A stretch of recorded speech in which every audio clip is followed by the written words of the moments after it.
ಅವ್ರ ಹತ್ರ ಕೆಲಸ ಮಾಡೋಕ್ಕೆ ಏನು ಭಯ ಇಲ್ಲ ನಮಗೆ. ಸದೃಶ್ಯನ ಕಂಪೋಸಿಷನ್ ಮಾಡಿದ್ದೀವಿ, ಓಡ್ ಇದ್ದಂಗೆ ಅದರದ್ದೆಲ್ಲ ನಾವು ಜಾಸ್ತಿ ಹೇಳಂಗಿಲ್ಲ.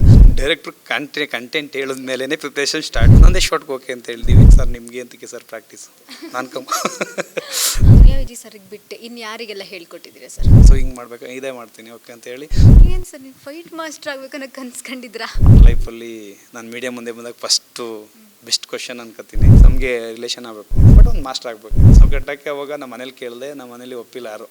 ಗೌರ್ಮೆಂಟ್ ಜಾಬು ಅದು ಇದು ಅನ್ನೋದಕ್ಕಿಂತ ಇದರಲ್ಲೇ ಕೂಡ ತುಂಬ ಖುಷಿ ಇದೆ ಕೆಲಸ ಮಾಡೋದ್ರಲ್ಲಿ. ಕಳೆದಂಥ ಸಂದರ್ಭದಲ್ಲಿ ಮುಂದೆ ಇದ್ರಂಥ ಒಂದು ಫೈಟರ್ಸು ನನ್ನ ಕಾಲ ಮೇಲೆ ಬೀಳ್ತಾರೆ. ಆತ್ಮೀಯ ಕನ್ನಡ ಪಿಕ್ಚರ್ ವೀಕ್ಷಕರಿಗೆ ನಮಸ್ಕಾರ. ನಾನು ಪಲ್ಲವಿ ಎನ್ ರಾಜ್. ಇದೇ 23ನೇ ತಾರೀಕು ಲ್ಯಾಂಡ್ ಲಾರ್ಡ್ ಸಿನಿಮಾ ರಾಜ್ಯಾದ್ಯಂತ ಬಿಡುಗಡೆ ಆಗ್ತಿದೆ. ಈಗಾಗಲೇ ಸಿನಿಮಾದಿಂದ ಬಂದಿರುವಂತಹ ಆಲ್ಮೋಸ್ಟ್ ಅಪ್ಡೇಟ್ಗಳು ನಿಮಗೆ ತಲುಪಿಸುವಂತಹ ಕೆಲಸ ನಮ್ಮ ಕನ್ನಡ ಪಿಕ್ಚರ್ ಕಡೆಯಿಂದನೂ ಕೂಡ ಮಾಡ್ತಾ ಇದ್ದೀವಿ. ಸರಣಿ ಸಂದರ್ಶನಗಳನ್ನು ಮಾಡ್ತಾ ಇದ್ದೀವಿ. ಸದ್ಯಕ್ಕೆ ನನ್ನ ಜೊತೆಗೆ ಲ್ಯಾಂಡ್ ಲಾರ್ಡ್ ಸಿನಿಮಾದಲ್ಲಿ ಸಾಹಸ ನಿರ್ದೇಶನವನ್ನು ಮಾಡಿರುವಂತಹ ನರಸಿಂಹ ಅವರಿದ್ದಾರೆ. ಸೊ ಅವ್ರನ್ನ ಮಾತಾಡ್ಸೋಣ. ಅವರಿಗೆ ಏನು ಅನಿಸಿತ್ತು, ಅವರ ಒಂದಷ್ಟು ಅನುಭವಗಳನ್ನು ಅವರು ಹಂಚ್ಕೊಳ್ತಾರೆ. ಸೊ ಮೊದಲನೇದಾಗಿ ನಾನು ಅವ್ರನ್ನ ವೆಲ್ಕಮ್ ಮಾಡ್ತೀನಿ. ಸರ್ ನಮಸ್ತೆ ಸರ್, ಹೇಗಿದ್ದೀರಾ? ನಮಸ್ತೆ, ಚೆನ್ನಾಗಿದ್ದೀನಿ ಮೇಡಮ್. ಸರ್, ಒಂದು ಸಿನಿಮಾಕ್ಕೆ ಸಾಹಸ ನಿರ್ದೇಶನ ಮಾಡುವಂಥದ್ದು ಅದು ಈಸಿ ಕೆಲಸವಂತೂ ಅಲ್ಲವೇ ಅಲ್ಲ. ಅದರಲ್ಲೂ ಇಂತಹ ಹೀರೋ ಇದ್ದಾರೆ, ಬಹಳ ದೊಡ್ಡ ಹೀರೋ ಇದ್ದಾರೆ, ಅವ್ರ ಜೊತೆಗೆ ನೀವು ಫೈಟನ್ನು ಹೇಳ್ಕೊಟ್ಟಂತಹ ಅನುಭವ ಹೇಗಿತ್ತು ಸರ್? ಮೇಡಮ್ ನಮಗೆ ಸಾರ್ ಹೊಸದಾಗಿ ಅಂತೇನಿಲ್ಲ. ಸೊ ನಾನು ಫೈಟ್ರಾಗಿ ಎಂಟ್ರಿ ಆದಂಥ ಒಂದು ಫಸ್ಟ್ ಮೂವಿನೇ ಸಾರ್ ಮೂವಿ, ಯುಗ ಅಂತ. ಸೊ ಹಂಗಿರೋದ್ರಿಂದ ಅವ್ರ ಹತ್ರ ಕೆಲಸ ಮಾಡೋಕ್ಕೆ ಏನು ಭಯ ಇಲ್ಲ ನಮಗೆ. ಸೊ ಅವರು ಸ್ಟಂಟಲ್ಲಿ ಬೇಸಿಕಲಿ ತುಂಬ ಅಚೀವರ್ ಆಗಿರೋದ್ರಿಂದ ನಾವು ಕಂಪೋಸಿಷನ್ ಮಾಡೋದು ತುಂಬ ಈಸಿ. ಅಂದರೆ ಕಂಪೋಸಿಷನ್ ಮಾಡೋದು ತುಂಬ ಡಿಫಿಕಲ್ಟ್ ನಮಗೆ, ಹೇಗೆ ಮಾಡಬೇಕು ಹೊಸದು ಅಂತ. ಸೊ ಅವ್ರಿಗೆ ಅದು ಅಚೀವ್ ಈಸಿ. ಸೊ ಹಂಗಿರೋದ್ರಿಂದ ಅವ್ರ ಜೊತೆ ಕೆಲಸ ಮಾಡೋಕ್ಕಂತೂ ನಮ್ಗೆ ಯಾವ ಭಯ ಇಲ್ಲ. ಸೊ ಅವರು ಕೂಡ ಫಸ್ಟು ನಮ್ಮನ್ನು ಕರೆದು ಈ ಕಂಪೋಸಿಷನ್ ಮಾಡಿ ಏನೇನು ಮಾಡಿದ್ದೀರಾ ಅಂತ ಕೇಳಿದರು. ಸೊ ಹಾಗಾಗಿ ಈ ಫೈಟ್ನ ಅವ್ರ ಜೊತೆಲಿ ಮಾಡೋಕ್ಕೆ ಯಾವುದೇ ಒಂದು ಸಮಸ್ಯೆ ಏನಾಗಿಲ್ಲ. ಸರ್, ಯಾವೆಲ್ಲ ದೃಶ್ಯಗಳು ಅಂತಂದರೆ ಅವರಿಗೆ ನೀವು ಹೇಳ್ಕೊಟ್ಟಿದ್ದೀರಾ ಸರ್? ಮೇಡಮ್ ನಾವು opening Young age introduction fight ಒಂದು ಬರುತ್ತೆ. ಸೊ ಅದರಲ್ಲಿ ಫೈಟ್ ಅಂದರೆ ಮಗಳನ್ನ ಸೇವ್ ಮಾಡೋವಂಥದ್ದು. ಒಂದು ಊರಲ್ಲಿ ಒಂದು ಮಗಳನ್ನ ಕಟ್ಟಿ ಹೊಡೆಯೋಂಥ ಟೈಮಲ್ಲಿ, ಸೊ ಅಂಥ ಟೈಮಲ್ಲಿ ಒಂದು ಸದೃಶ್ಯನ ಕಂಪೋಸಿಷನ್ ಮಾಡಿದ್ದೀವಿ. ಸೊ ಹಾಗಾಗಿ ಆ ಕಂಪೋಸಿಷನಲ್ಲಿ ನಾವು ಏನೇ ಮಾಡಿದ್ರೂ ಕೂಡ ಅವ್ರೇನೂ ಚೇಂಜ್ ಮಾಡಿಲ್ಲ. ಸೊ ಇದಕ್ಕೆ ಏನು ವಿಶೇಷತೆ ಅಂದರೆ, ಸೊ ಡೈರೆಕ್ಟ್ರು ಹೀಗೆ ಬರಬೇಕು ಅನ್ನೋದು ಒಂದು ಅವ್ರ ಥಾಟು. ಅಂದರೆ ನಮ್ಮದು ಕಮರ್ಷಿಯಲ್ ಆಗಲಿ, ಸೊ ಇಲ್ಲ ನಮ್ಮ ಕಥೆನ ಆ ಫೈಟ್ ಹೇಳ್ಬೇಕು ಅನ್ನೋದೇ ಒಂದು ವಿಶೇಷವಾಗಿರೋದ್ರಿಂದ. ಸೊ ಹಾಗಾಗಿ ಆ ಫೈಟ್ ಕಂಪೋಸಿಷನ್ ಮಾಡಬೇಕಾದ್ರೆ ನಾವು ಕೆಲವೊಂದು ಅವ್ರು ಏನು ಮಾಡ್ತಿರೋ, ಸೊ ಬ್ಯಾಕ್ ಸಮ್ಮರು ಫ್ರಂಟ್ ಸಮ್ಮರ್ಸ್ ಎಲ್ಲ ಅವ್ರದ್ದು ಅಜಿಟೀಸ್ ಅವ್ರದ್ದು ಒಂಥರ ಕೋಡ್ ಇದ್ದಂಗೆ ಅದರದ್ದೆಲ್ಲ ನಾವು ಜಾಸ್ತಿ ಹೇಳಂಗಿಲ್ಲ. ಸೊ ಹಾಗಾಗಿ ಆ್ಯಕ್ಷನ್ ಮಾಡಬೇಕಾದ್ರೆ ನನಗೆ ಅನಿಸಿದ್ದೇನು ಅಂದರೆ, ಸೊ ನಾನು ಆ್ಯಕ್ಚುಲಿ ಅವ್ರಿಗೆ ಹೊಸ ಫೈಟ್ ಮಾಸ್ಟ್ರು ನಾನು ಮಾಡಿದ್ದೆ ಅಲ್ಲಿ. ಸೊ ಒಂದು 4 years ಆಗಿತ್ತು. ಸೊ ಅವ್ರಿಗೆ ನಾನು ಫಸ್ಟು ಆ್ಯಕ್ಷನ್ ಕಟ್ ಹೇಳ್ತಾಯಿದ್ದೀನಿ. ಅಂದರೆ ನಾನು ಮಾಸ್ಟರ್ ಆದಮೇಲೆ ಅವರು ಒಂದು ಹೀರೋ ಆದಂಥ ಒಂದು ಸಂದರ್ಭದಲ್ಲಿ ಹೊಸ ಆ್ಯಕ್ಷನ್ ಕಟ್ ಹೇಳ್ತಾ ಇದ್ದೀನಿ. ಸೊ ಹಂಗಿದ್ದಾಗ ನನಗೊಂದು ಚೂರು ಫೀಲ್ ಇತ್ತು, ಸೊ ಹೆಂಗೆ ಅವ್ರನ್ನ ಕ್ಯಾರಿ ಮಾಡೋದು, ಸೊ ಅವ್ರನ್ನ ಹೆಂಗೆ ಕನ್ವೆ ಮಾಡೋದು ಆ್ಯಕ್ಷನ್ಸಲ್ಲಿ ಅಂತ. ಸೊ ಅವ್ರು ಬಂದಾಗ ನಾನು ಅದಕ್ಕೆ ಪ್ರಿಪ್ರೇಷನ್ ಅಂತ ಒಂದು ನಮ್ಮ ಜಡೆ ಸರ್, ಡೈರೆಕ್ಟರ್ ಸರ್ ಕರೆದು, ಇಲ್ಲ ಮಾಸ್ಟರ್ ನನಗೆ ಈ ಥರ ಒಂದು ಕಾನ್ಸೆಪ್ಟ್ ಇದೆ, ಸೊ ಹೀಗಾಗಿ ಈ ಥರ ಒಂದು ಫಸ್ಟು ಕೊರಿಯೋಗ್ರಾಫ್ ಆಗಿಬಿಡ್ಬೇಕು ನನಗೆ. ಸೊ ಅದಾದಮೇಲೆ ಶೂಟ್ಗೆ ಹೋಗೋಣ ಅಂತ ಹೇಳಿದ್ರು. ಆ ಶೂಟ್ ಆದಾಗ ಸೊ ನಾವು ಇದು ಕೊರಿಯೋಗ್ರಾಫ್ ಆಲ್ರೆಡಿ ಮಾಡಿದ್ವಿ ಹೀಗೆ ಅಂತ ವಿಜಯ್ ಸರ್ಗೆ ನಾವು ಒಂದು ಎಕ್ಸಿಕ್ಯೂಟ್ ಕೊಟ್ಟಾಗ, ಅದು ಒಂದು ಫ್ಲೋ ಕೊಟ್ಟಾಗ, ಸೊ ಅದನ್ನು ಆಯಿತು ಚೆನ್ನಾಗಿದೆ ಮಾಡೋಣ ಅಂತೇಳಿ ಸೊ ನಮ್ಮ ಜೊತೆ ಮಾಡಿದ್ರು. ಸರ್, ಕಾಮನ್ ಕ್ವಶನ್ ಇದು. ಈಗ ಫೈಟಿಂಗ್ ಅಂತ ಬಂದಾಗ ಯೂಶ್ವಲಿ ಏನು ಪ್ರಿಪ್ರೇಷನ್ ಇರುತ್ತೆ ಸರ್?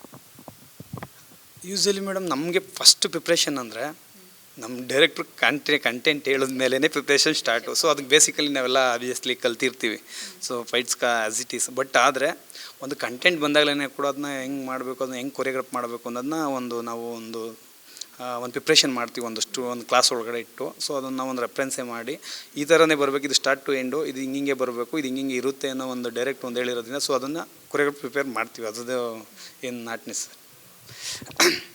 ಸರ್, ಇಲ್ಲಿ ಲ್ಯಾಂಡ್ ಲಾರ್ಡಲ್ಲಿ ದುನಿಯಾ ವಿಜಯ್ ಸರ್ಗೆ ಈ ಒಂದು ಫೈಟಿಂಗ್ ಹೇಳ್ಕೊಟ್ಟಿದ್ದಂತಹ ಆ ಒಂದು ಎಕ್ಸ್ಪೀರಿಯೆನ್ಸು, ಹಾಗೆ ಅವರು ಹೇಗೆ ಮಾಡಿದ್ರು ಸರ್? ಟೇಕ್ಸ್ಗಳನ್ನು ಏನಾದ್ರು ತಗೊಂಡ್ರಾ? ಇಲ್ಲ ಮೇಡಮ್, ನಾವು ಒಂದೊಂದೇ ಶಾರ್ಟ್ಗೆ ಅವ್ರನ್ನ ಓಕೆ ಅಂತ ಹೇಳಿದ್ದೀವಿ. ಸೊ ಇಲ್ಲ ಬೇಡ, ನಾನು ಇನ್ನೊಂದು ಸತಿ ಮಾಡ್ತೀನಿ ಅಂತ ಅವ್ರಿಗೆ ಕೂಡ ಬಂದು ನೋಡಿ ಅದನ್ನು ನನಗೆ ಸ್ಯಾಟಿಸ್ಫೈ ಅವ್ರು ಮಾಡೋದು. ಯಾಕೆಂದರೆ ನಮ್ಗೆ ಅಷ್ಟು ಸಿನಿಮಾಗಳಲ್ಲಿ ಅವ್ರಿಗೆ ಪ್ರಿಪ್ರೇಷನ್ ಆಗಲಿ, ಅವರೇ ಕೇಳಿದ್ರು ನಮಗೆ ಆ್ಯಕ್ಚುಲಿ ಏನಂದ್ರು ಅಂದರೆ, ಸೊ ಪ್ರಾಕ್ಟೀಸ್ ನಾವು ಮಾಡೋಣ ಈ ಫೈಟ್ಗೆ ಅಂದರು. ಸರ್ ನಿಮಗೆ ಅಂತಕ್ಕೆ ಸರ್ ಪ್ರಾಕ್ಟೀಸು, ನಾವು ಕಂಪೋಸಿಷನ್ ಮಾಡ್ಕೊಂಡು ಬಂದು ನಿಮ್ಗೆ ಒಪ್ಸಿದ್ರೆ ಸಾಕು ಸರ್, ಎಲ್ಲನೂ ಆನ್ ಸ್ಪಾಟಲ್ಲೇ ನೀವು ಅಚೀವ್ ಮಾಡ್ತೀರಾ. ಸೊ ನನಗೆ ಯಾವುದೇ ಆ ಥರದ್ದು ಡೌಟ್ ಇಲ್ಲ ಸರ್, ನಾನು ಅಲ್ಲೇ ನೀವು ಸ್ಪಾಟಲ್ಲೇ ಮಾಡಿದ್ರೆ ಸಾಕು ಸರ್ ಅಂತ ಹೇಳಿ ಸೊ ಹೇಳಿದ್ವಿ ಹೆಂಗಂತ. ಸೊ ಆಯಿತು ಅಂತ ಹೇಳಿದ್ರು. ಇಲ್ಲ ಏನಾದರೂ ಬೇಕೇ ಬೇಕಾ ಮಾಡೋಣ ಅಂದರು. ಇಲ್ಲ ಏನು ನೆಸಿಟಿ ಇಲ್ಲ ಸರ್, ನನಗೆ ಗೊತ್ತಿದ್ದಂಗೆ ನಾನು ತುಂಬ ವರ್ಷಗಳಿಂದ ಅವ್ರ ಜೊತೆ ಕೆಲಸ ಮಾಡ್ತಾ ಬಂದಾಗ, ಅವ್ರನ್ನೇ ನೋಡ್ತಾ ಬಂದಾಗ, ಸೊ ಅವ್ರ ಜೊತೆ ತುಂಬ ಟೈಮ್ನ ಸ್ಪೆಂಡ್ ಮಾಡಿ ನಾನು ಒಂದು ಸ್ಟಂಟ್ ಆರ್ಟಿಸ್ಟ್ ಇದ್ದಾಗ ಅವ್ರ ಜೊತೆಲಿ ತುಂಬ ಕೆಲಸ ಮಾಡಿದ್ದೀನಿ. ಹಂಗಿದ್ಮೇಲೆ ನಾನು ಆ್ಯಕ್ಷನ್ಗೆ ಬಂದಾಗ ಅವ್ರಿಗೆ ಹೇಳೋಂಥದ್ದು ನೆಸಿಟಿ ಇಲ್ಲ, ಅವ್ರ ಪ್ರಾಕ್ಟೀಸ್ ಏನು ಬೇಕಾಗಿಲ್ಲ, ನೀವು ಲೈವಲ್ಲೇ ಅಚೀವರ್ ಸರ್. ಸರ್ ಈಗ ದುನಿಯಾ ವಿಜಯ್ ಸರ್ಗೆ ಬಿಟ್ಟು ಇನ್ನು ಯಾರಿಗೆಲ್ಲ ಹೇಳ್ಕೊಟ್ಟಿದ್ದೀರಾ ಸರ್? ಮೇಡಮ್ ಸರ್ ಆ್ಯಕ್ಚುಲಿ ನಾನು ದೊಡ್ಡವರ ಅಂತ ಬಂದರೆ ಇದು KD ರವಿ ಸರ್ ಇಂಟ್ರಡಕ್ಷನ್ ಒಂದು ಫೈಟ್ ಇದೆ. ಸೊ ಆ KD ಕೂಡ ಮಾಡಿದ್ದೀನಿ. ಧ್ರುವ ಸರ್ಗೂ ಒಂದು ಸಾಂಗಲ್ಲಿ ಒಂದು ಕೆಲವೊಂದು ಕಂಪೋಸಿಷನ್ನ ಕೂಡ ಮಾಡಿ, ಇಲ್ಲ ಪೂರ್ತಿಯಾಗಿ ಮಾಡಿಲ್ಲ. ಸೊ ಒಂದು ಆ್ಯಕ್ಷನ್ಸ್ ರವಿಚಂದ್ರನ್ ಸರ್ದು ಇಂಟ್ರಡಕ್ಷನ್ ಒಂದು ಫೈಟ್ ಇರೋದ್ರಿಂದ ಸೊ ಅದನ್ನು ಒಂದು 4 ದಿವಸ ಕೊರಿಯೋಗ್ರಾಫ್ ಮಾಡಿದ್ದೀವಿ. ಸೊ ಅದಾದಮೇಲೆ ಧ್ರುವ ಸರ್ ಜೊತೆಲೂ ಕೂಡ ನಾನು ಫೈಟ್ ಇದ್ದಾಗಲೂ ಕೂಡ ಆ್ಯಕ್ಷನ್ ಆದಮೇಲೆ ಅವ್ರಿಗೂ ಆ್ಯಕ್ಷನ್ ಕಟ್ ಹೇಳೋಂಥದ್ದನ್ನ ಒಂದು ಅವಕಾಶನ ಪ್ರೇಮ್ ಸರ್ ಕೊಟ್ಟಿದ್ದರು. ಸೊ ಅದರಲ್ಲೂ ಕೂಡ ಧ್ರುವ ಸರ್ಗೂ ಕೂಡ ಒಂದು ಸಿಮಿಲರಿಟಿ ಒಂದೊಂದು ಆ್ಯಕ್ಷನ್ಸ್ ಕೂಡ ಮಾಡಿದ್ದೀನಿ ಅದರೊಳಗಡೆ. ಈಗ ನಾವು ನೋಡ್ಕೊಂಡು ಬಂದಿರುವಂತಹ ಹೀರೋಗಳು ಅವರೆಲ್ಲ ರವಿ ಸರ್ ಆಗಿರಬಹುದು, ಇವರಾಗಿರಬಹುದು, ಅವರಿಗೆ ಒಂದು ಹೇಳ್ಕೊಡುವಂಥದ್ದು ಅಂತ ಬಂದಾಗ ಹೇಗಿತ್ತು ಸರ್ ಅದು ಫೀಲು? ಮೇಡಮ್ ಅಲ್ಲಿಗೆ ಬಂದಂಥ ವಿಚಾರದಲ್ಲಿ ಅಲ್ಲೂ ಕೂಡ ನಮ್ಗೆ, ಯಾಕೆಂದರೆ ನನಗೆ ಅವ್ರನ್ನೆಲ್ಲ ಸೊ ಬೇರೆ ಮಾಸ್ಟರ್ಸ್ ಹತ್ರ ನಾವು ಅಸಿಸ್ಟೆಂಟಾಗಿ ಮಾಡೋವಂಥ ಒಂದು ಸಂದರ್ಭದಲ್ಲಿ ಅವ್ರನ್ನೆಲ್ಲ ನೋಡಿದ್ವಿ. ಸೊ ಅವ್ರು ಹೆಂಗೆ ಕಂಪೋಸಿಷನ್ ಮಾಡ್ತಾರೆ, ಅವ್ರಿಗೇನು ಕೇಳ್ತಾರೆ, ಸೊ ಅವ್ರ ಜೊತೆ ಹೆಂಗೆ ನಾವು ನಡ್ಕೊಬೇಕು, ಅವ್ರು ಏನು ಎಕ್ಸ್ಪೆಕ್ಟೇಷನ್ ಇಟ್ಕೊಂಡಿರ್ತಾರೆ ನಮ್ಮ ಕಡೆ, ನಾನು ಒಂದು ಫಸ್ಟು ಥಾಟ್ ನಮ್ಮ ತಲೆಯಲ್ಲಿತ್ತು. ಸೊ ಹಂಗಾಗಿ ಅವ್ರನ್ನ ಹೆಂಗೆ ಕ್ಯಾರಿ ಮಾಡಬೇಕು ಅನ್ನೋದು ಗೊತ್ತಿತ್ತು ಡೆಫಿನೆಟ್ಲಿ. ಈ ಲ್ಯಾಂಡ್ ಲಾರ್ಡ್ ಅಂತ ಬಂದಾಗ ಈ ದುನಿಯಾ ವಿಜಯ್ ಸರ್ಗೆ ಬಿಟ್ಟು ಇನ್ನು ಯಾರಿಗೆಲ್ಲ ಹೇಳ್ಕೊಟ್ಟಿದ್ದೀರಾ? ಲ್ಯಾಂಡ್ ಅಂತ ಬಂದಾಗ ಮೇಜರ್ ಫೈಟು ವಿಜಯ್ ಸಾರದೇ ಇರೋದ್ರಿಂದ ಸೊ ಅವ್ರ ಜೊತೆಲೇ ಕೂಡ ನಾವು ಡಿಸ್ಕಸ್ ಮಾಡಿ ಕಂಪೋಸಿಷನ್ಸು ಅವ್ರ ಜೊತೆಲೇ ಕೂಡ ಹೇಳ್ಕೊಟ್ಟಿದ್ದೀವಿ. ಕಂಬೈಂಡಿಂಗಲ್ಲೇ ಮಾಡಿದ್ದೀವಿ ಮೇಡಮ್. ಅಂದರೆ ಇಲ್ಲ ಹಿಂಗೆ ಮಾಡೋಣ ನರಸಿಂಹ, ಹಿಂಗೆ ಮಾಡೋಣ, ಸೊ ಹಿಂಗಾದರೆ ಚೆನ್ನಾಗಿರುತ್ತೆ, ಇಲ್ಲ ಸರ್ ಹಿಂಗೇ ಇರಬೇಕು, ನನಗೆ ಹಿಂಗೇ ಬೇಕು, ಸೊ ಹಿಂಗಿರೋದ್ರಿಂದ ನಾನು ಚೇಂಜ್ ಮಾಡೋಕ್ಕಾಗಲ್ಲ ಅಂದಾಗಲೂ ಕೂಡ ಅವ್ರು ಯಾವುದೇ ಕೂಡ ಚೇಂಜ್ ಮಾಡಿಲ್ಲ. ಓಕೆ ನಾನು ಮಾಡ್ತೀನಿ, ಸೊ ಹಿಂಗೆ ಮಾಡಬೇಕು, ಇದೇ ಮಾಡ್ತೀನಿ, ಓಕೆ ಅಂತ ಹೇಳಿ ಸೊ ಫೈನಲ್ ಔಟ್ಪುಟ್ಟು ಫೈಟ್ ಮಾತ್ರ ಅದ್ಭುತವಾಗಿ ಬಂದಿದೆ, ಅದರಲ್ಲಿ ಎರಡೊಂದು ಮಾತಿಲ್ಲ. ಸೊ ವಿಜಯ್ ಸರ್ ಆಗಲಿ ನಮ್ಮ ಡೈರೆಕ್ಟರ್ ಸರ್ಗೆ ತುಂಬ ಖುಷಿಯಾಗಿದ್ದಾರೆ.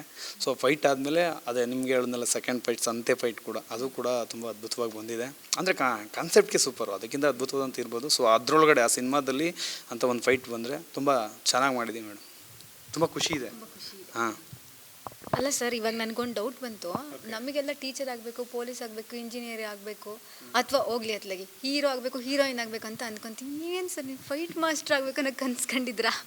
ನಿಜ ಮೇಡಮ್, ಒಳ್ಳೆ ಪ್ರಶ್ನೆ ಕೇಳಿದ್ರೆ. ಆ್ಯಕ್ಚುಲಿ ನನ್ನ ಲೈಫಲ್ಲಿ ನಾನು ಮೀಡಿಯಾ ಮುಂದೆ ಬಂದಾಗ ಫಸ್ಟು ಬೆಸ್ಟ್ ಕ್ವಶನ್ ಅನ್ಕೋತೀನಿ. ಸೊ ಯಾರನ್ನ ಆ್ಯಕ್ಚುಲಿ ನಾನು ಕೂತಾಗ್ಲೇ ಇದು ಯಾರು ಕೇಳಿಲ್ಲ, ನಾನು ಮಾತ್ರ ಹೇಳ್ಕೊಳ್ತಾ ಇದ್ದೆ ಮೇಡಮ್. ಅದು ಹೆಂಗೆ ನಮ್ಮನ್ನು ರಿಕವರ್ ಮಾಡ್ತು ಅನ್ನೋದು ನನಗೆ ಆ್ಯಕ್ಚುಲಿ ಗೊತ್ತಿಲ್ಲ.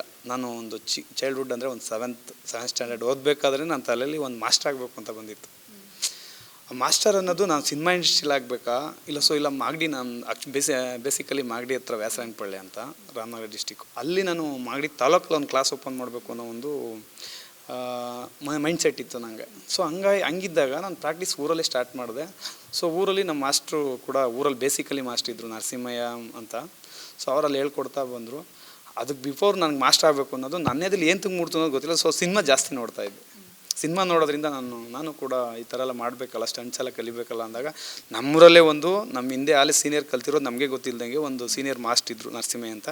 ಸೊ ಅವರು ನನ್ನನ್ನು ಆ್ಯಕ್ಚುಲಿ ನಾನು ಪ್ರಾಕ್ಟೀಸ್ ಕಬಡ್ಡಿ ಆಡಬೇಕಾದ್ರೆ ಒಂದು ಜಂಪ್ ಇತ್ತು, ಕಬಡ್ಡಿ ಆಡ್ಬೇಕಾದ್ರೆ ಅಲ್ಲಿ ಕೂತ್ಕೊಂಡು ನೋಡ್ತಾಯಿದ್ರು. ನಾನು ಜಂಪ್ ಮಾಡಿದಂಥ ಒಂದು ಸಂದರ್ಭದಲ್ಲಿ ಅವರು ನನ್ನನ್ನು ಕರೆದು ನೀನು ಸ್ಟಂಟ್ಗೆ ಕೇಪಬಲ್ ಪರ್ಸನ್ನು, ಸೊ ನೀನು ಮಾಡು ಅಂತ ಹೇಳಿದರು. ಸೊ ಹಾಗಾಗಿ ಅಲ್ಲಿಂದ ಸ್ಟಾರ್ಟ್ ಆಯಿತು. ಅಲ್ಲಿಂದ ಬಂದಂಥ ಸಂದರ್ಭದಲ್ಲಿ ನನಗೆ ಈ ಇಂಡಸ್ಟ್ರಿ ಅನ್ನೋದು ಅವ್ರು ಕಲಿಯೋಕ್ಕೋಸ್ಕರ ಈ ಬೇಸಿಕಲಿ ಈ ಗ್ಯಾಪ್ ಒಳಗಡೆ ಒಬ್ಬರು ಮುಂದರಾಜು ಅಂತ ಅದೇ ಊರವರು, ನಮಗೆ ರಿಲೇಷನ್ ಆಗಬೇಕು. ಸೊ ಅವ್ರು ಬಂದು ಸಿನಿಮಾ ಇಂಡಸ್ಟ್ರಿಲಿ ಫೈಟರ್ ಆಗಬೇಕು ಅಂತ ಅವ್ರು ಆಲ್ರೆಡಿ ತುಂಬ ಕಡೆ ಅಲ್ದು ಸೊ ಹುಡುಕಿ ತಡಕಿ ಎಲ್ಲ ಕಡೆಯಿಂದ ಬಂದು ಒಂದು ಸ್ಟಂಟ್ ಯೂನಿಯನ್ ಸೇರಿಬಿಟ್ಟಿದ್ರು. ಅವ್ರು ಅಲ್ಲಿ ನೋಡ್ಕೊಂಬಂದಿದ್ರು. ಸೊ ನೆಕ್ಸ್ಟು ಒಂದು 2 ಇಯರ್ಸ್ಗೆ ಕರಿಬೇಕು ಫೈಟರ್ಸ್ನ. ಅಂದರೆ ನಾವು ಬೇಸಿಕಲಿ ನಮ್ಮ ಯೂನಿಯನ್ನಿಂದ ಸ್ಟಂಟ್ ಯೂನಿಯನ್ನಿಂದ ಒಂದು 3 ವರ್ಷಕ್ಕೆ ಒಂದು ಸತಿ ಫೈಟರ್ಸ್ನ ಹೊಸಬರನ್ನ ತಗೊಳ್ತಾ ಇರ್ತೀವಿ, ಸೆಲೆಕ್ಷನ್ ಮಾಡ್ತಾ ಇರ್ತೀವಿ. ಸೊ ಹಂಗಿದ್ದಾಗ ಅವ್ರು ಹೇಳಿದ್ರು ಅವರು ಅಲ್ಲಿ ಕೇಳ್ಕೊಂಬಂದು ಸೊ ಕಲಿಬೇಕು ಅಂತ ಬಂದಾಗ ನಾನು ಇಲ್ಲಿ ಪ್ರಾಕ್ಟೀಸಲ್ಲಿದ್ದೆ ಆಲ್ರೆಡಿ. ಏಕೆಂದರೆ ನನ್ನ ತಲೆಯಲ್ಲಿ ಚಿಕ್ಕ ವಯಸ್ಸಲ್ಲಿ ಒಂದು ಮಾಸ್ಟರ್ ಆಗಬೇಕು ಅನ್ನೋದು ಬಂದಿತ್ತಲ್ಲ. ಸೊ ಹಂಗಾಗಿ ಅಲ್ಲಿ ಕಲಿತಾ ಇದ್ದೆ. ಸೊ ಕಲಿಬೇಕಾದ್ರೆ ಇವ್ರು ಜಾಯ್ನ್ ಆದರು. ನನಗೆ ಅಲ್ಲಿ ಹೋಗ್ಬೇಕು ಅನ್ನೋದು ಗೊತ್ತಿಲ್ಲ. ಅಂದರೆ ಸಿನಿಮಾ ಇಂಡಸ್ಟ್ರಿಗೆ ಬರಬೇಕು, ನಾನು ಒಳ್ಳೆ ಫೈಟ್ ಮಾಸ್ಟರ್ ಆಯ್ತೀನಿ, ಮಾಡ್ತೀನಿ ಅನ್ನೋ ಕನಸೇ ಇಲ್ಲ ನನಗೆ. ಇವ್ರನ್ನೆಲ್ಲ ಮೀಟ್ ಮಾಡ್ತೀನಿ, ಸೊ ಹೆಂಗಿದೆ ಅಂತ. ಬಟ್ ಒಂದು ಮಾಸ್ಟರ್ ಆಗಬೇಕು, ಅದು ಹೆಂಗೆ ಬಂತು ಅನ್ನೋದು ನನಗೂ ಕೂಡ ಗೊತ್ತಿಲ್ಲ ಮೇಡಮ್. ಯಾಕೆಂದ್ರೆ ನಂದು ಅದೊಂದು 7th ಸ್ಟ್ಯಾಂಡರ್ಡ್ ಚೈಲ್ಡ್ಹುಡ್ಡು. ಸೊ ಅಲ್ಲಿಂದ ನನಗೆ ಅದು ಪ್ರಾಕ್ಟೀಸ್ ಮಾಡ್ತಾ ಮಾಡ್ತಾ ಮಾಡ್ತಾ ಏನಾಯಿತು, ಅವ್ರಿಗೆ ನಮ್ಮ ಏಜ್ ಆಗಿತ್ತು, ಮುನ್ರಾಜ್ ಅವರು ಮತ್ತು ನಮ್ಮ ಮಾಸ್ಟರ್ ನರಸಿಂಹಯ್ಯವರು. ಸೊ ಅಷ್ಟು ಪೀಕಲ್ಲಿ ಇರಲಿಲ್ಲ ಕಲಿಯೋದು. ನಾನೇ ತುಂಬ ಪೀಕಲ್ಲಿದ್ದೆ. ಅಂದರೆ ನನಗೆ ಒಂದು ಅವ್ರು ಬಂದಂಥ ಸಂದರ್ಭದಲ್ಲಿ ನಾನೊಂದು ಸೆಕೆಂಡ್ PU ಫಸ್ಟ್ ಡಿಗ್ರಿ, ಅಂದರೆ ಒಂದು 17 to 18 ಇಯರ್ಸ್ ಆವಾಗ. ಸೊ ಅಂಥ ಟೈಮಲ್ಲಿ ಅವ್ರು ಬಂದಂಥ ಕಾಲದಲ್ಲಿ ನಾನು ತುಂಬ ಅಪ್ಡೇಟ್ ಆಗ್ತಾ ಇದ್ದೆ. ಸೊ ಅವ್ರು ಅಲ್ಲಿಗೆ ಕರ್ಕೊಂಡೋಗಿ ಸೊ ಮಾಡ್ತಾ ಮಾಡ್ತಾ ಇಲ್ಲ ನನ್ನ ಜೊತೆಗೆ ಯಾರೋ ಬೇಕು ಅಂದಾಗ ಟೆಸ್ಟಿಗೆ ಕರೆದ್ರು. ಟೆಸ್ಟಿಗೆ ಕರೆದಾಗ ನಾವಿಬ್ಬರೇ ಹೋಗೋದು ಬೇಡ, ಅವರಿಬ್ಬರು ಮಾತ್ರ ಹೋಗಬೇಕು ಅಂತ ಪ್ರಾಕ್ಟೀಸ್ ಮಾಡಿದರು ನಮ್ಮ ಮಾಸ್ಟ್ರು ಮತ್ತು ಮುನ್ರಾಜ್ ಅವರು. ಸೊ ಇಲ್ಲ ಬೇಡ ಅಂದ್ಬಿಟ್ಟು ನೀನು ಬಾ ಅಂತ ಕರೆದ್ರು. ಸೊ ನಾನು ಹೋಗಿದ್ದೆ, ಹೋಗಿ ಟೆಸ್ಟು ಅಟೆಂಡ್ ಮಾಡಿದೆ, ಪಾಸು ಆಯಿತು. ಸೊ ಕಟ್ಟಕ್ಕೆ ಅವಾಗ ನಮ್ಮ ಮನೇಲಿ ಕೇಳಿದೆ, ನಮ್ಮ ಮನೇಲಿ ಒಪ್ಪಿಲ್ಲ ಯಾರು. ಸರಿ ಆಯ್ತು ನೀವು ಸೇರ್ಕೊಳ್ಳಿ ಅಂತ ಬಿಟ್ಬಿಟ್ಟೆ.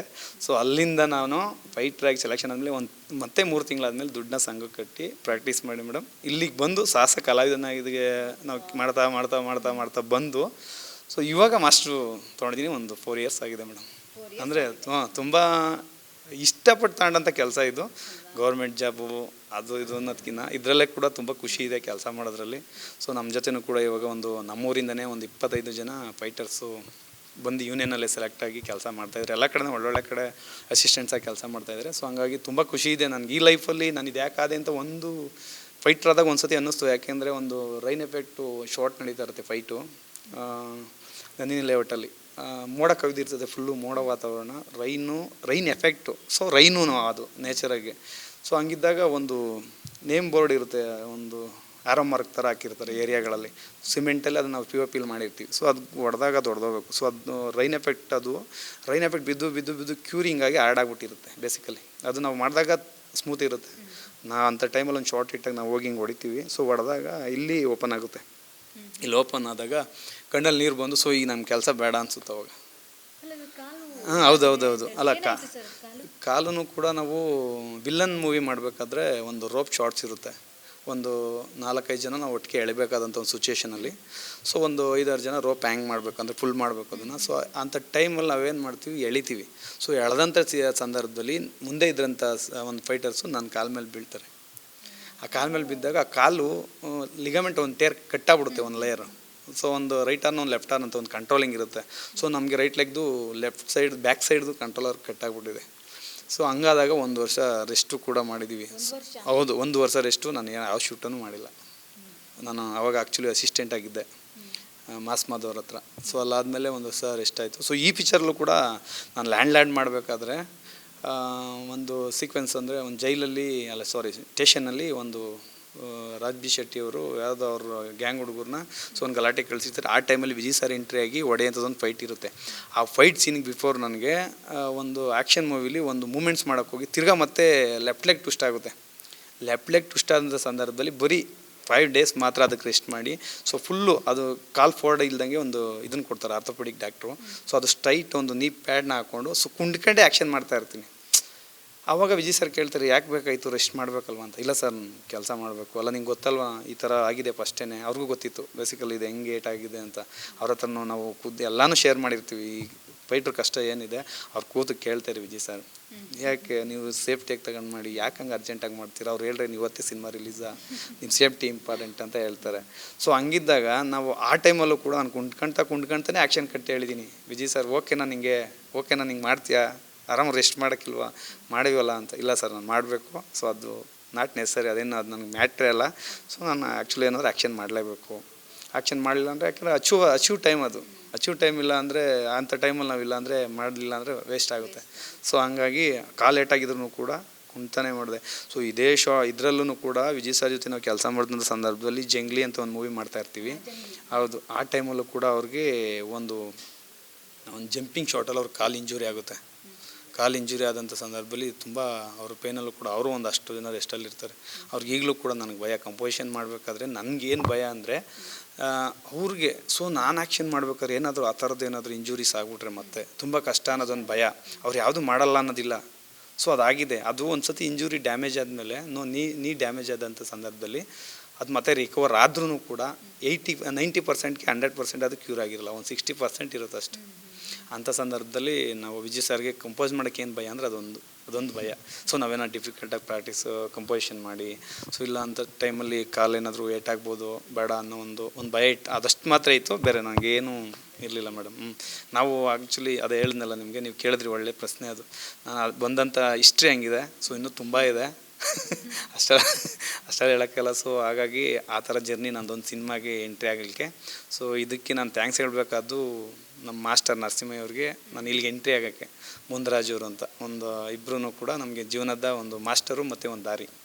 ಹಾಗಾಗಿ ಇಲ್ಲಿ ಗಂಟ ಬಂದ್ವಿ ಮೇಡಮ್. ಇಲ್ಲ ಹೌದು ಸರ್, ಈಗ 23ನೇ ತಾರೀಕು ಸಿನಿಮಾ ಬಿಡುಗಡೆ ಆಗ್ತಾ ಇದೆ. ಸೊ ಏನು ಹೇಳಕ್ಕೆ ಇಷ್ಟಪಡ್ತೀರಾ? ಮೇಡಮ್ ಏನಿಲ್ಲ, ನನ್ನ ಒಂದು ಕೋರಿಕೆ ಏನಂದರೆ, ಸೊ ಎಲ್ಲ ಸಿನಿ ಪ್ರೇಕ್ಷಕರು, ಸೊ ಆಡಿಯನ್ಸು, ನಮ್ಮ ವಿಜಯ್ ಸರ್ ಫ್ಯಾನ್ಸು ದಯಮಾಡಿ ಸಿನಿಮಾನ ನೋಡಬೇಕು. ಸೊ ಸಿನಿಮಾ ನೋಡೋದಕ್ಕೆ ಏನು ಒಂದು ಕಾರಣ ಅಂದರೆ, ನಾವು ಬೆಳೆದಂಥ ಒಂದು ಹಳ್ಳಿ ಸೊಗಡು. ಸೊ ಹಳ್ಳಿ ಸೊಗಡಲ್ಲಿ ನಾವು ಹೆಂಗೆ ಒಂದು ಜೀವನನ ಕಟ್ಟಿದ್ರು, ಸೊ ಆ ಜೀವನ ನಡೀತಾ ಇರಬೇಕಾದ್ರೆ ಎಂತೆಂಥ ಇನ್ಸಿಡೆಂಟ್ಗಳು ನಡೆಯುತ್ತೆ, ಅದನ್ನೆಲ್ಲ ಹೆಂಗೆ ಫೇಸ್ ಮಾಡ್ತಾರೆ. ಸೊ ಫೇಸ್ ಮಾಡ್ತಾ ಅದರೊಳಗಡೆ ತನ್ನ ಮಗಳನ್ನ ಸೇವ್ ಮಾಡಿ ಊರಿಗೊಂದು ಮಾದರಿಯಾಗಿ ಹೆಂಗೆ ಒಂದು ಊರನ್ನ ಒಂದು ಡೆವಲಪ್ ಮಾಡೋಕ್ಕೆ, ಅಲ್ಲಿರೋಂಥ ಒಂದು ಮುಗ್ಧರನ್ನ ಸೇವ್ ಮಾಡೋಕ್ಕೆ ಕಷ್ಟಪಡ್ತಾರೆ ಅಂತ ಒಂದು ಸಿನಿಮಾನ ಕೂಡ ಅದ್ಭುತವಾಗಿ ಮಾಡೋರೆ. ಸೊ ನಿಮಗೆ ಗೊತ್ತಾ ಆಲ್ರೆಡಿ ನಿಂಗವ್ವ ಕೂಡ ಸಾಂಗು ನಮ್ಮ ಹಳ್ಳಿ ಸ್ಟೈಲಲ್ಲೇ ಇದೆ. ಸೊ ಇನ್ನೊಂದು ರೋಮಾಂಚಕ ಅನ್ನೋದು ವಿಜಯ್ ಸರ್ ಮಗಳು ಈಗ ತಾನೇ ಒಂದು ಪಾದಾರ್ಪಣೆ ಮಾಡಿದ್ದಾರೆ ಒಂದು ಲ್ಯಾಂಡ್ ಲಾರ್ಡ್ ಸಿನಿಮಾಗೆ, ರಿತನ್ಯಾ ಮೇಡಮ್ಮು. ಸೊ ಅವ್ರಿಗೂ ಕೂಡ ಒಳ್ಳೆಯದಾಗಲಿ. ಎಲ್ಲರೂ ಸಿನಿಮಾ ನೋಡಬೇಕು. ಲ್ಯಾಂಡ್ ಲಾರ್ಡ್ ಸಿನಿಮಾ ಒಂದು ಒಳ್ಳೆ ಸಕ್ಸಸ್ನ ಸಿಗಬೇಕು ಅನ್ನೋದು ಕೂಡ ನಮ್ಮ ಒಂದು ಉದ್ದೇಶ ಮೇಡಮ್. ಎಲ್ಲರಿಗೂ ಒಳ್ಳೆಯದಾಗಲಿ. ಅದ್ರಲ್ಲಿ ನಾನು ಕೂಡ ಸಾಹಸ ನಿರ್ದೇಶಕನ ಕೆಲಸ ಮಾಡಿರೋದ್ರಿಂದ ಸೊ ಎಲ್ಲರೂ ನೋಡಿದ್ರೆ ತುಂಬ ಚೆನ್ನಾಗಿರುತ್ತೆ. ಸಿನಿಮಾ ಮಾತ್ರ ಅದ್ಭುತವಾಗಿ ಮೂಡಿ ಬಂದಿದೆ. ಸೊ ಅಷ್ಟು madam. Thank you so much sir, ನಮ್ಮ ಜೊತೆಗೆ ಮಾತಾಡಿದ್ದಕ್ಕೆ. Thank you madam. ನೋಡಿದ್ರಲ್ವಾ, ಇದು ಸಾಹಸ ನಿರ್ದೇಶಕರಾದಂತಹ ನರಸಿಂಹ ಅವರ ಮಾತಾಗಿತ್ತು. ಕ್ಯಾಮ್ರಾ ಪರ್ಸನ್ ಸೂರಜ್ ಜೊತೆಗೆ ಪಲ್ಲವಿ ಎನ್ ರಾಜ್, ಕನ್ನಡ ಪಿಕ್ಚರ್.